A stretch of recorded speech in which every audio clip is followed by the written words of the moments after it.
বলেছি। তারপরে কনসিকুয়েন্সেস কি হতো সেটা পরে but I could have any time. তো আমার ওই ধরনের কোনো ক্ষমতা থাকার ইচ্ছা নাই।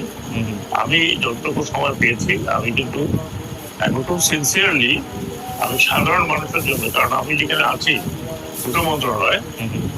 আসসালামু আলাইকুম দর্শক, ঠিকানায় খালেদ মঈনুদ্দিন টক শোতে কথা বলছেন উপদেষ্টা সাখাওয়াত হোসেন।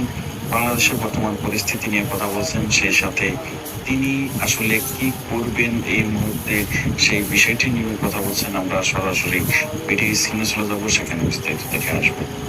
এক সময় মনে হচ্ছে যে বাংলাদেশ আসলে নির্বাচনের একটা ট্রেনে উঠে পড়লো, আরেক সময় মনে হলো যে বাংলাদেশ আসলে নির্বাচন বলি অন্য যে কোনো কিছু বলি অনেক অনিশ্চিত, হানাহানি এবং পারস্পরিক দোষারোপের একটা চেষ্টা প্রকাশ চলছে, সবাই সবাইকে অবিশ্বাস করছে, এরকমও মনে হচ্ছে কখনো কখনো। এসব দিয়ে অন্তর্বর্তীকালীন সরকার নির্বাচনের পরিবেশ যথাযথভাবে সৃষ্টি করতে পারছে কিনা তা নিয়ে উঠছে প্রশ্ন।